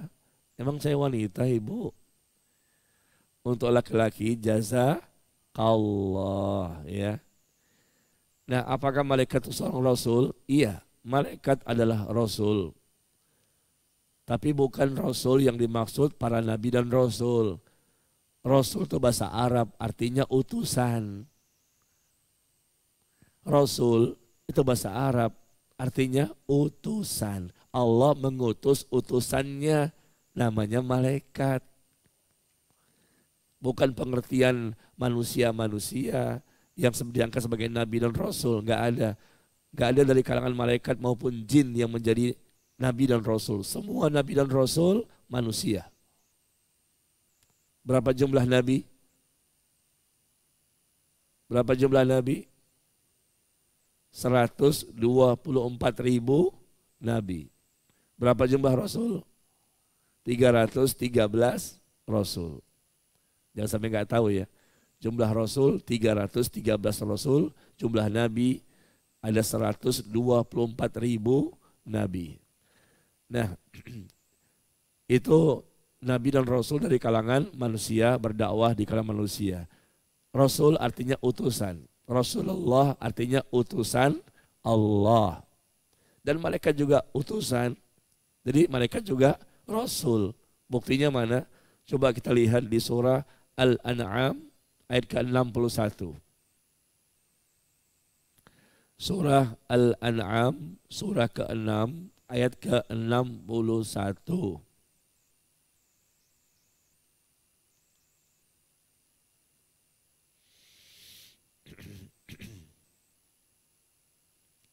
Iya, kita baca ya. Wa huwal qahir fawqa ibadi. Dan dialah Allah penguasa atas semua hambanya dan diutusnya kepadamu. Nah, wa yursilu alaikum. Allah mengutus kepadamu malaikat-malaikat penjaga, sehingga apabila datang kematian kepada salah seorang di antara kalian, ya, malaikat-malaikat akan mencabut nyawa dan mereka tidak melalaikan tugasnya. Ya, dan diutusnya kepadamu, Allah mengutus, ya, malaikat-malaikat tersebut. Ini menunjukkan bahwa memang para malaikat itu adalah utusan. Utusan dalam bahasa Arabnya adalah rasul.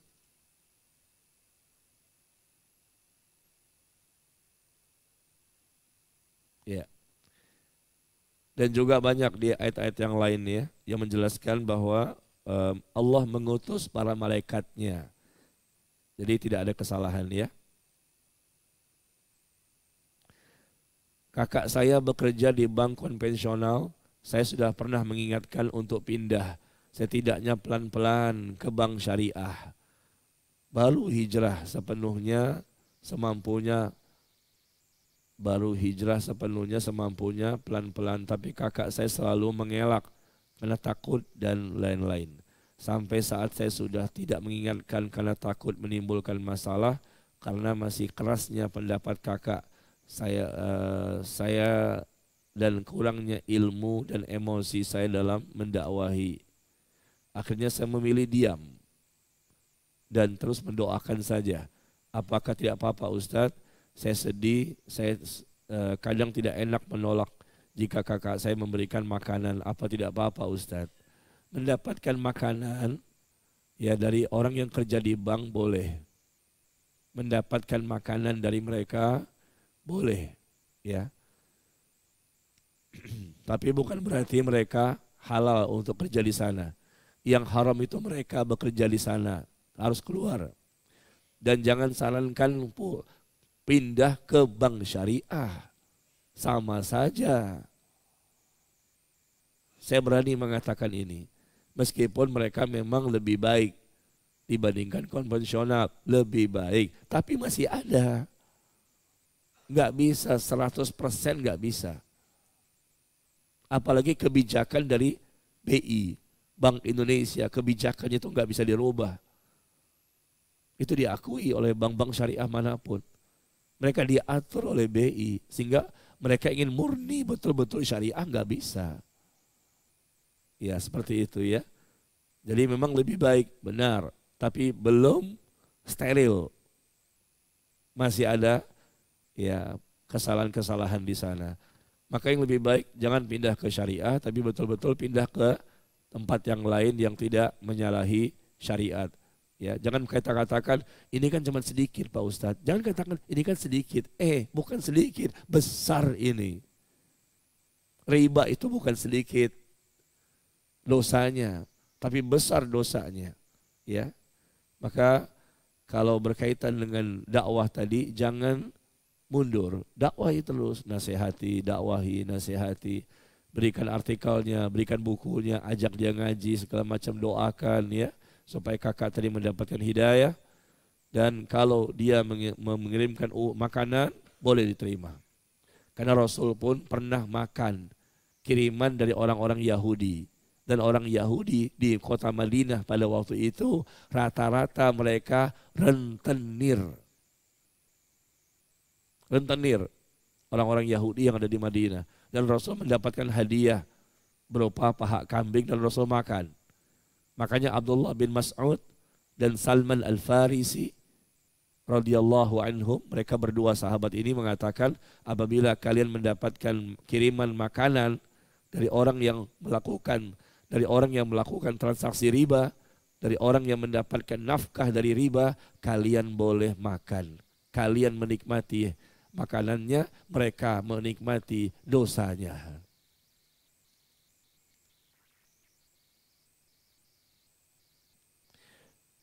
Apa arti dari laknat Allah?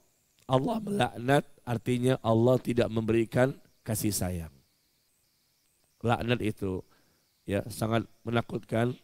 Lawan dari laknat rahmat. Lawan dari laknat rahmat. Rahmat itu kasih sayang. Berarti orang yang tidak mendapatkan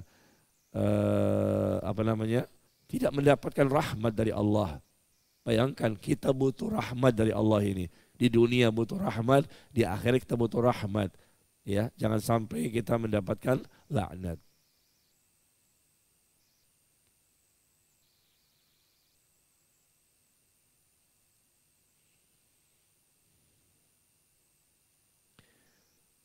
Pak Ustadz, kalau kita membeli sesuatu pada marketplace online dengan sistem COD atau bayar di tempat, lalu ketika kita akan membayarnya, ternyata kurirnya tidak membawa kembalian. Jadi sisa uangnya akan kita berikan kepada kurir. Apakah seperti itu riba, Ustadz? Tidak. Jadi beli, bayar di tempat. Ya, yang punya barang menitipkan kepada jasa online, mungkin Gojek atau yang lainnya, kirimkan barang ini Pak ke sana ya. Kirimkan barang-barang ini ke sana. Yang berhutang siapa sebetulnya? Yang punya barang menjual kepada orang lain. Ya, mungkin dia udah bayar duluan atau mungkin belum. Dan di sini dia belum bayar. Jadi belum terjadi transaksi jual beli, belum. Hanya nanti dikirim ke sana baru terjadi transaksi jual beli. Nah, kemudian dibayar dan diterima oleh si kurir tadi. Si kurir tadi akan membayarkan uangnya ke yang punya barang. Nah, si kurir ini hanya mendapatkan uang jasa. Barang bukan barang dia. Dia hanya jasa mengantarkan barang. Maka kalau nanti ada kelebihan duit, karena nggak ada kembalian ya, dia berikan kepada kurirnya, nggak masalah. Karena memang itu jual beli yang sah dan halal, bukan hutang piutang. Karena memang yang punya barang belum terima duit. Barangnya dikirim, baru terima duit. Kan begitu. Jadi bukan pinjam meminjam di sini. Bukan pinjam meminjam. Terjadi transaksi, ini barangnya, ini duitnya. Ya, kemudian ada kelebihan. Kelebihan hadiah. Hadiah kelebihan diberikan kepada kurir, maka boleh ya. Ingat tadi riba itu definisinya apa? Definisi riba, setiap pinjaman yang menghasilkan keuntungan. Meskipun jual beli juga bisa, ada ribanya. Tapi nanti insya Allah kita bahas di pertemuan berikutnya.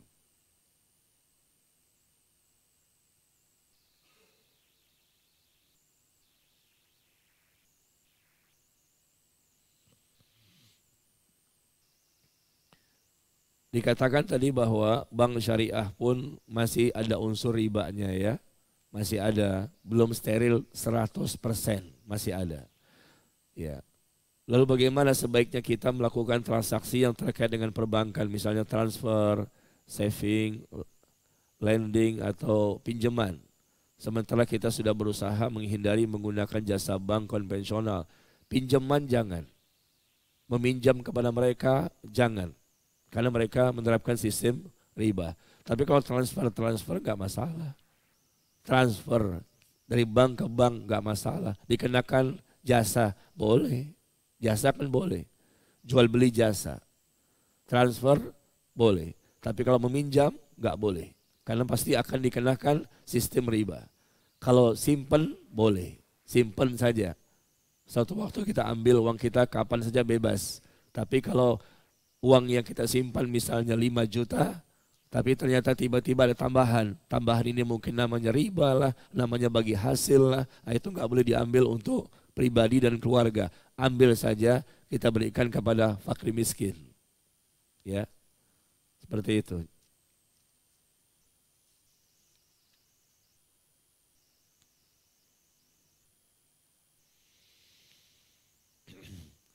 Pak Ustadz, tolong ajarkan kami agar kami terbebas dari hutang riba karena masih mencicil rumah KPR. Tuh, ya, kredit pemilikan rumah ya, KPR.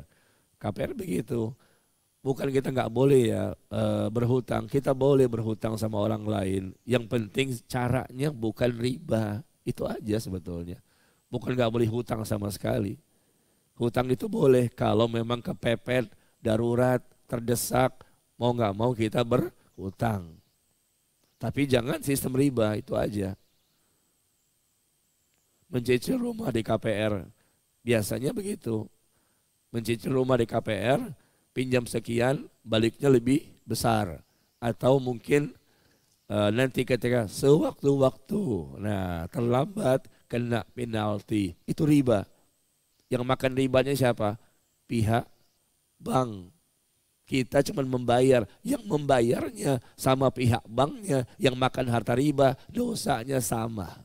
Kata Nabi demikian. Sama. Yang makan ribanya sama yang bayarnya sama. Ya, maka bertobatlah kepada Allah, segera lunasi hutang tersebut kalau mampu. Dengan kita jual aset-aset yang lain barangkali bisa untuk segera melunasi. Segera, jangan dilambat-lambatin ya. Karena kita nggak tahu nih matinya kapan. Jangan sampai mati masih punya hutang riba. Takutnya nanti di alam kubur mendapatkan, khawatirnya mendapatkan siksa kubur. Ya, segera apabila mampu disegerakan. Bayar, jual aset-aset. Kalau nggak bisa, pinjam sama orang tua atau saudara atau yang lain apabila memungkinkan ya untuk kita mensegerakan pelunasan. Kalau nggak bisa, ya apa boleh buat. Ini harus dibayar. Berarti tetap dicicil, jangan diusahakan jangan sampai terlambat ya. Dan bertobatlah kepada Allah dengan taubat nasuha.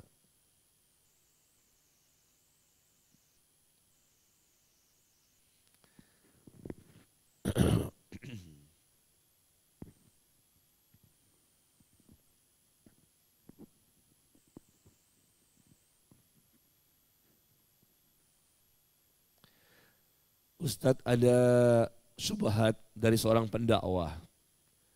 Syubhat dari seorang pendakwah saat ditanya oleh seorang jamaah. Jamaah tersebut mau bertaubat karena menjadi kepala bank konvensional. Perhatikan ya pertanyaannya. Jamaah tersebut mau bertaubat karena menjadi kepala bank konvensional. Bagus kan? Bagus kan? Dia mau bertaubat. Dia kepala bank konvensional. Ini subhatnya, tetapi jawaban si ustadz ini malah jamaah tersebut yang menjadi kepala bank konvensional disuruh buka baju dan celana. Karena kata dia, dalihnya bahwa baju dan celananya juga ada ribanya.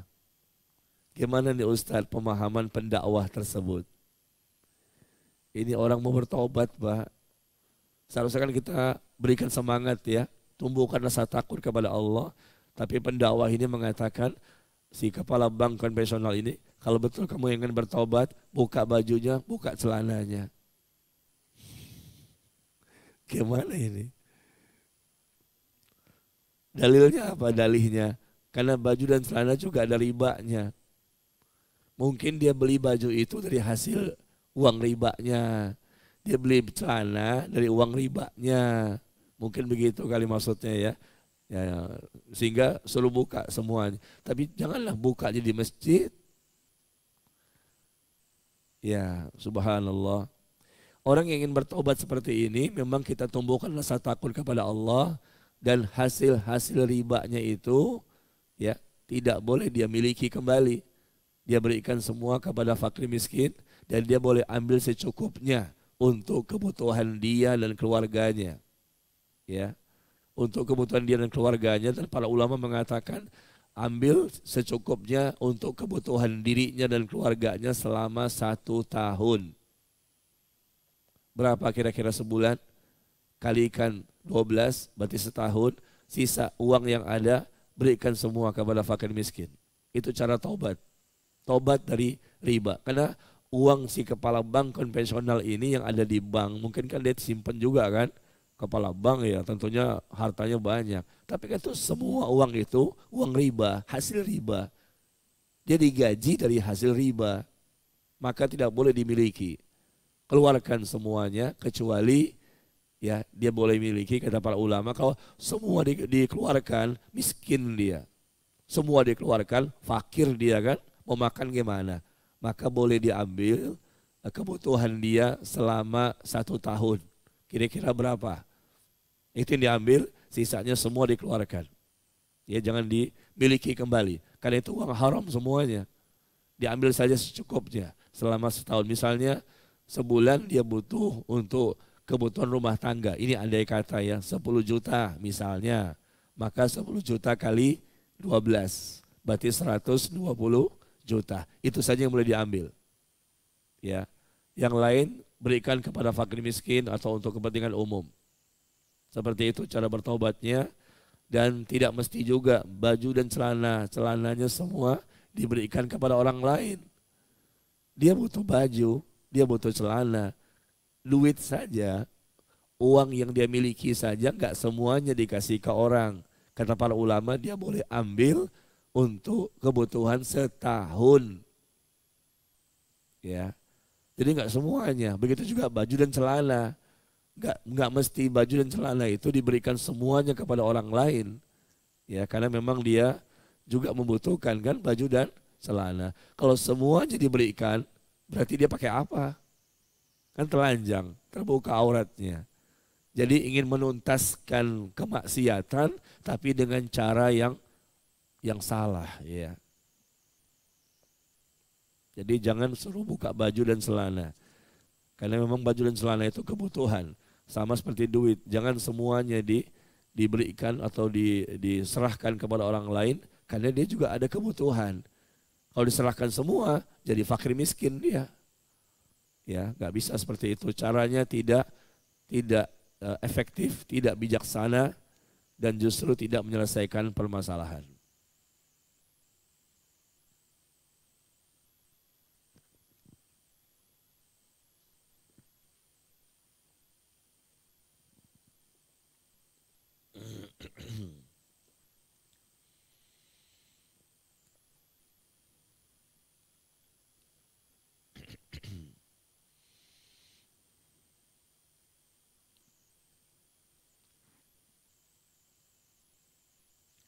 Ya, berikutnya adalah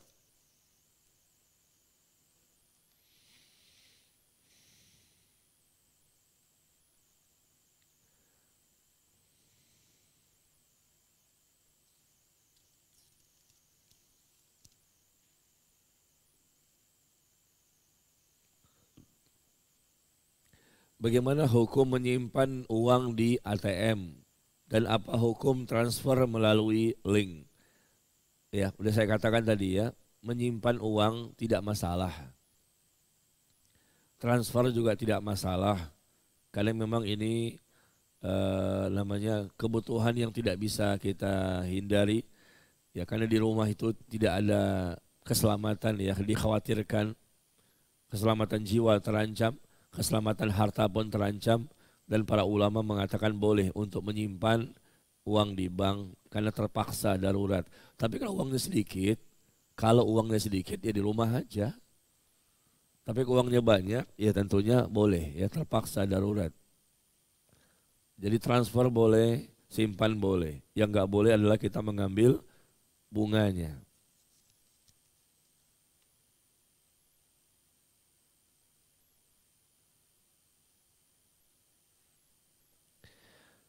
Pak Ustadz, bagaimana kalau meminjam uang riba dengan cara-cara riba, tapi sebagiannya disedekahkan.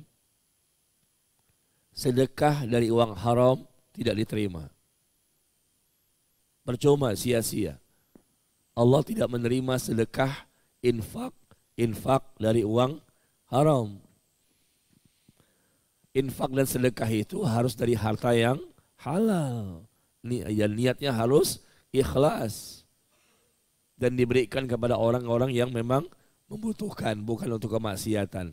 Ada tiga syarat untuk uang infak itu berpahala di sisi Allah. Infak sedekah kita, pertama kita menginfakkannya dengan niat yang ikhlas karena Allah, bukan riya. Yang kedua, ya, uang itu uang yang halal. Riba ini uang haram. Misalnya ya kita mengambil uang riba, maksudnya gini ya, maksud saya jangan salah paham. Orang itu kerja di bank maksud saya. Dia kerja di bank, dapat gaji dari uang yang haram, lalu dia infakkan hartanya, nggak bermanfaat. Karena dia kerja di situ. Nah, syarat ketiga diberikan uang uang ini kepada orang yang membutuhkan dan tidak ada kemaksiatan. Jangan kita berikan uang infak kepada orang yang kita tahu bahwa dia akan melakukan kemaksiatan. Jadi sini tolong menolong dalam dosa, itu tidak boleh. Ikhlas, hartanya halal dan diberikan kepada orang lain, bukan tujuannya untuk mensukseskan dosa. Ya.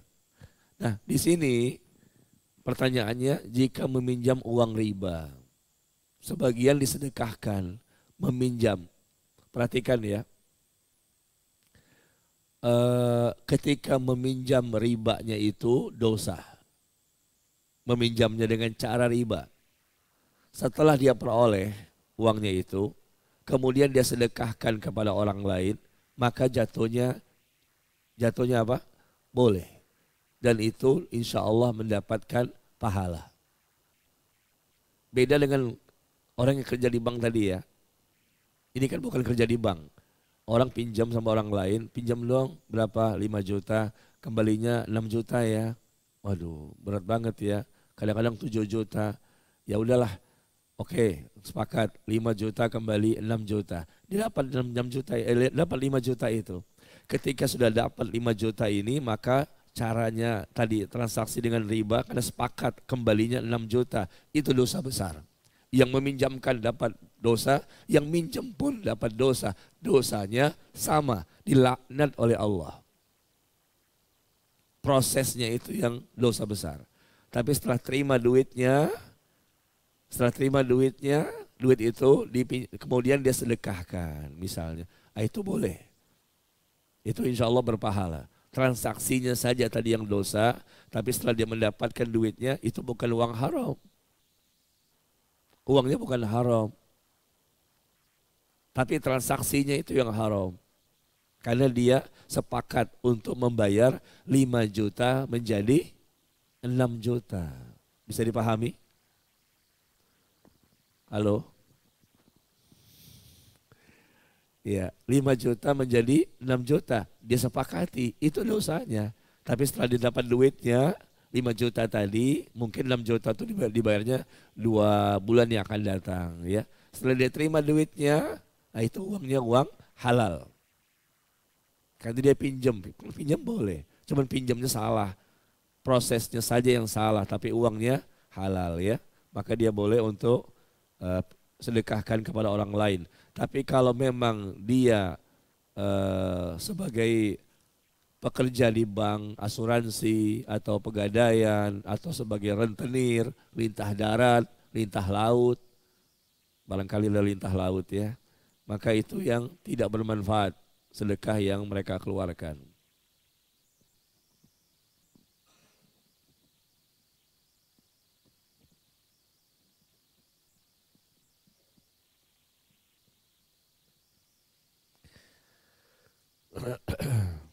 Ya, sabar ya.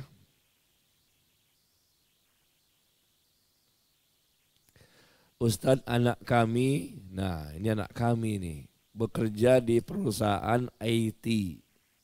Kerjanya di perusahaan IT. Qadarullah, perusahaan tempat dia bekerja itu menempatkan anak kami di bank konvensional. Dia pegang desain di bank tersebut, tapi tidak berurusan dengan perbankan, tapi ditempatkan oleh perusahaannya dari bank tersebut. Bagaimana hukumnya Ustadz? Dia tidak kerja di bank, kerja tempat lain, tapi kemampuan dia ini ilmu masalah IT ditempatkan oleh perusahaannya di bank tersebut, berarti standby di situ. Ya, bank bayar ke perusahaannya. Saya butuh jasa Anda untuk adanya orang di sini untuk desain-desain atau mungkin yang lain ya. Kadang-kadang pihak bank itu kerjasama dengan perusahaan-perusahaan lain untuk mensukseskan ribanya.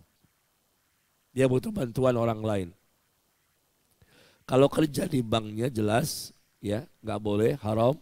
Sekarang bagaimana memberikan bantuan kepada bank untuk mensukseskan ribanya? Ya jelas dosa juga. Kan nggak boleh kita tolong menolong dalam dosa, nggak boleh kita tolong menolong dalam kemaksiatan. Ya, jadi mulai siang nanti pulang dari sini kasih tahu anaknya nggak boleh untuk memberikan tolong menolong kepada bank. Dia sebetulnya bukan kerja di bank, di perusahaan IT. Tapi perusahaan IT itu ya menempatkan dirinya di bank, standby di situ, membuat desain lah atau apa, nggak boleh. Sampaikan anak itu, sampaikan kepada perusahaannya, mohon maaf, bisa nggak saya ditempatkan di tempat yang lain saja, jangan di bank. Kalau bisa, bisa kan, alhamdulillah. Dia bicarakan, kenapa nggak bisa? Saya nggak enak kalau di bank ini. Kasih tahu apa sebabnya begini, begini, begini. Mudah-mudahan bisa diterima ya. Ya, jadi meskipun dia tidak kerja di bank konvensional, tapi kan dia bantu di situ, bantu untuk mensukseskan. Ya, apakah dibantu sebagai satpam, membantu sebagai office boy, membantu sebagai apapun nggak boleh. Karena perbuatan maksiat harus apa? Dihilangkan, bukan dibantu. Meskipun dia bantu cuma desain-desain gitu nggak boleh. Karena desain itu nanti akan dipakai oleh pihak bank untuk iklan-iklan, untuk promosi segala macam, dan ribanya terbantu. Ya, jadi sampaikan kepada perusahaannya, saya tolong ditempatkan di tempat yang lain. Apabila, mohon maaf, apabila perusahaan IT-nya mengatakan kamu nggak bisa dipindahkan ke tempat yang lain, tapi kamu tetap harus di situ. Kalau begitu, maaf, saya harus keluar. Oh, tegas. Perusahaan IT ini nggak salah, ya. Tapi karena dia menempatkan orang tersebut di bank, pada waktu itulah dia salah. Tapi kalau dia menempatkan pegawainya di tempat-tempat yang lain yang tidak ada kemaksiatan, maka tidak masalah. Itu saja ya. Jadi harus ada keberanian, berani untuk mengatakan tidak kepada manusia. Dia bukan pemberi rezeki. Pemberi rezeki saya Allah. Hidup singkat, amal sedikit, mati pasti. Jangan takut dengan dunia. Jangan takut dengan manusia. Jangan takut dengan dunia. Kita hanya takut kepada siapa? Kepada Allah. Hanya takut kepada Allah. Jangan pedulikan manusia. Ya, mati pasti ya, sudah banyak orang-orang yang mati. Yang tua mati, yang muda mati. Jangan kita khawatir dengan masalah dunia. Allah pasti akan memenuhi kebutuhan kita. Yang penting kita beramal soleh, mengikhlaskan niat, dan tumbuhkan rasa takut dan yakin kepada Allah. Demi Allah pasti Allah akan berikan jalan keluar atas segala permasalahan kita.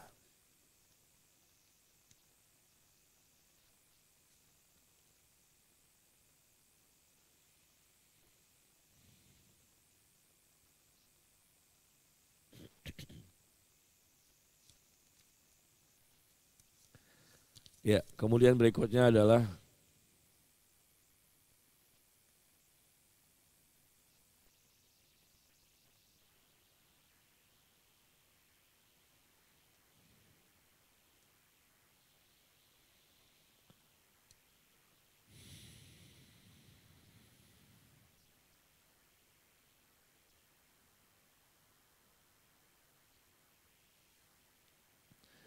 Pak Ustadz, Ana mendapatkan tawaran pekerjaan dengan pendapatan yang menggiurkan. Sehingga Ana mengiyakan, tetapi di minggu kedua, minggu 2 terakhir, Ana mulai bekerja, Ana dapat info perusahaan tersebut akan merger. Perusahaan itu akan merger dengan perusahaan asuransi. Sehingga Ana memutuskan untuk tidak jadi bergabung. Pertanyaan Ana, untuk kondisi di atas, pertama, teman yang memasukkan Ana di perusahaan tersebut marah-marah. Marah sekali. Udah dimasukin, keluar. Sehingga Ana diblok dan hilang silaturahminya. Nama Ana secara profesional menjadi jelek dan Ana sudah berkorban kehilangan pekerjaan sebelumnya. Ya, ini kan konsekuensi kan. Karena antum merasa bahwa di situ ada pelanggaran syariat, antum keluar dan teman merasa udah dibantu kok keluar, ya kasih tahu sama dia bahwa ini suatu kesalahan. Karena ternyata dia merger, perusahaan tersebut merger bekerja sama dengan pihak asuransi, barangkali dari sisi apanya ya, mesti jelas ya. Dari sisi apanya, kalau sekedar mergernya seperti apa gitu harus jelas. Kalau perusahaan itu adalah perusahaan asuransi juga, itu nggak boleh, harus keluar. Tapi kalau perusahaan itu diharuskan untuk mengikuti asuransi masing-masing pegawainya, nah itu beda lagi. Kita nggak bisa lepas dari asuransi. Kita beli tiket pesawat, ada asuransinya. Kita beli tiket kereta api, ada asuransinya kan. Bahkan kita urus SIM STNK. Kalau kita ngurus SIM STNK kita nih, ada asuransi juga. Kita bayar. Kalau nggak bayar, nggak keluar SIM kita. Kita nggak bayar, nggak keluar STNK kita. Kita nggak bayar, nggak bisa beli tiket pesawat. Nah, jadi harus jelas ya merger tadi. Apakah maksudnya memang perusahaan itu bergabung dan akhirnya menjadi suatu perusahaan yang satu, jadi perusahaan asuransi. Itu nggak boleh. Karena asuransi juga ada ribanya, ada gorornya, ada judinya. 3 itu, judi, goror, dan riba. Tapi kalau sekedar andai kata merger ini maksudnya adalah masing-masing pegawai yang ada di situ diasuransikan oleh perusahaan. Jadi seperti itu nggak masalah ya. Diasuransikan oleh perusahaan. Perusahaan ini bertanggung jawab bukan kita. Karena mereka ya yang mengasuransikan pegawainya. Tapi kalau merger di sini menjadi satu kesatuan menjadi satu perusahaan asuransi, nah maka jangan kita di situ. Jangan, nggak boleh ya. Kasih tahu sama teman apa alasannya, apa dalilnya dan lain-lain. Pertanyaannya adalah doa apa agar hati ana selalu dilapangkan dan ana ridho atas kehendak Allah. Ya doa itu macam-macam ya. Rabbi shrahli sadri. Rabbi shrahli sadri. Ya Allah lapangkan dadaku. Ya. Rabbi shrahli sadri. Ya Allah lapangkan dadaku. Mudahkan urusanku. La haula wa la quwata illa bik. Tidak ada daya dan upaya kecuali pertolongan yang datang dari Engkau ya Allah. Ya, kita bisa bahasa Indonesia boleh. Dengan bahasa Arab pun boleh ya. Agar hati kita dilapangkan dan ridho atas kehendak Allah. Jangan khawatir. Sudah saya sampaikan tadi kan. Jangan takut dengan masalah dunia. Dunia itu kecil dalam pandangan orang-orang beriman. Orang yang beriman, bertauhid, akidahnya lurus, dia bertakwa, dia soleh dan soleha. Dunia itu kecil dalam pandangan mereka. Tapi bagi orang yang tidak bertauhid, akidahnya rusak, otomatis dunia ini besar dalam pandangannya, akhirat kecil. Akhirat kecil, dunia yang besar. Kenapa? Dia muslim, munafik. Dia kafir. Akhirat kecil, dunia besar. Tapi bagi orang yang mukmin bertauhid, mukmin bertakwa, soleh dan soleha, yang besar itu akhirat, bukan dunia. Dia cari dunia, kaya raya, nggak masalah. Yang penting caranya benar, halal, dia infak, sedekah segala macam. Tapi dunia tidak ada di hatinya. Tidak ada dunia di hati. Sebagaimana para sahabat Rasul, sahabat Nabi SAW disebutkan oleh Al-Imam Al-Hasan Al-Basri. Al-Imam Al-Hasan Al-Basri rahimahullah, beliau seorang ulama di zaman tabi'in. Dan beliau mengatakan bahwa beliau melihat para sahabat luar biasa. Mereka memandang dunia itu di bawah telapak kaki mereka. Dunia itu tidak ada di hati. Dunia diinjak di bawah telapak kaki mereka. Mereka butuh dunia, mereka cari dunia. Bahkan di antara mereka ada konglomerat, Abdurrahman bin Auf, Utsman bin Affan, Talhah dan lain-lain. Mereka kaya raya meskipun kebanyakan sahabat miskin. Tapi kekayaan itu tidak menjadikan mereka lalai. Karena dunia ada di bawah telapak kaki mereka. Mereka siap berkorban, siap berjuang, siap untuk melepaskan apapun yang bertentangan dengan syariat. Ya, karena mereka cinta kepada Allah, karena mereka cinta kepada Rasulullah sallallahu alaihi wasallam. Cinta itu menjadikan mereka siap. Sami'na wa ata'na. Kami dengar, kami taat. Beragama berdasarkan cinta. Maka selesai urusan. Karena cinta kepada Allah dan Rasul. Yakin kepada Allah dan Rasul. Tapi kalau sudah tidak cinta kepada Allah, tidak cinta kepada Rasul, ya tidak yakin kepada Islam, maka tentunya orang itu mudah terombang-ambing dalam kesesatan dan penyimpangan. Ini kayak khutbah Jumat ya. Itu yang suara saya serak begini, kenapa? Ini yang saya sampaikan kemarin. Khutbah Jumat kemarin. Dengan semangat teriak-teriak sampai ngegebrak-gebrak meja nih. Kenapa? Karena saya lihat kok orang pada tidur. Tidur ketika khutbah Jumat. Akhirnya saya bersemangat gitu untuk membangkitkan yang tidur, melek lagi kaget. Sengaja saya kagetin mereka. Pulang dari situ suaranya habis. Pulang dari khutbah Jumat suaranya jadi habis. Tapi bermanfaat insya Allah. Kenapa? Bangun semuanya. Gak ada yang tidur. Gak ada yang tidur, bangun semuanya. Nah itu tema yang saya bawa kemarin masalah ini. Ya, masalah hendaknya kita jangan sampai melupakan akhirat kita ya. Jadi antum dikucilkan oleh teman, dicela oleh teman ya, oleh masyarakat, oleh warga, tetangga, keluarga, enggak masalah. Yang penting jangan sampai Allah yang membenci kita. Itu yang saya sampaikan kemarin khutbah Jumat. Jangan sampai Allah yang membenci kita. Ketika kita benar di atas akidah yang lurus, ibadah yang benar, akhlak yang mulia, mengikuti manhaj salaf, cara beragama mengikuti Rasulullah sallallahu alaihi wasallam, lalu tiba-tiba ada orang yang enggak suka, enggak masalah. Enggak masalah. Yang penting jangan sampai Allah yang murka kepada kita. Bahkan salah satu tanda-tanda Allah cinta, salah satu tanda Allah cinta kepada kita dan kita cinta kepada Allah, Allah sebutkan wala yakhafuna laumata laim. Orang itu tidak takut celaan dari orang-orang yang suka mencela. Dia sudah bertauhid, imannya bagus, ibadahnya mengikuti sunnah, dia mengikuti cara beragama dengan benar, akhlaknya pun dia perbaiki terus. Dia tidak memiliki rasa takut kepada selain Allah.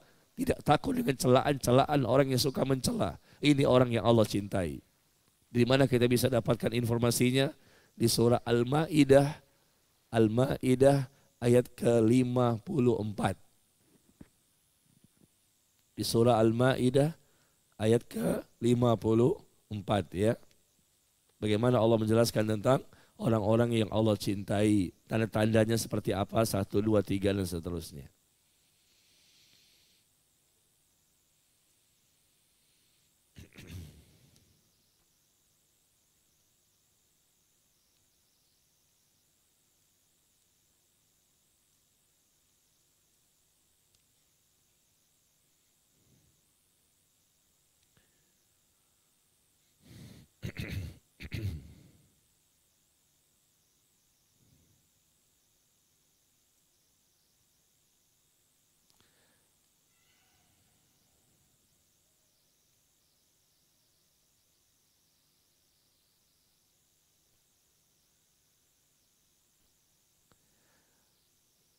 Pertanyaan berikutnya adalah,